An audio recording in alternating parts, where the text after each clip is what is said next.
কাকতাড়ুয়া গল্পটি প্রথম থেকে না দেখলে বুঝতে পারবেন না গল্পটি কেমন হয়েছে। গ্রামের কিছু মানুষ তাকে নিয়ে যায় পাশের গ্রামের এক তান্ত্রিকের কাছে। কাকতাড়ুয়া তৃতীয় পর্ব।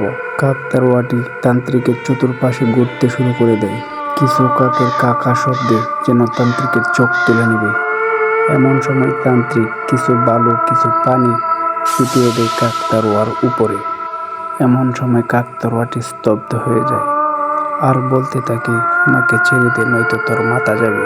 তান্ত্রিক হেসে বলে উঠল, তুই আমার কিভাবে মাথা নিবি? এমন সময় কিছু কাক এসে তান্ত্রিকের মাথা নিয়ে চলে যায়। এমন অবস্থা দেখে গ্রামের সব লোক দৌড়ে পালিয়ে যায়। তারপর থেকে গ্রামে শুরু হয় ভয়ানক কাণ্ড। গ্রামের উপরে কিছু কাকের কাকা শব্দে যেন আকাশ টেনে ওঠে। কাকতাড়ুয়ার ভয়ানক কাণ্ড দেখতে আমাদের চ্যানেলটিকে সাবস্ক্রাইব করে রাখুন। চতুর্থ পর্ব দেখার জন্য আমাদের পাশে থাকুন।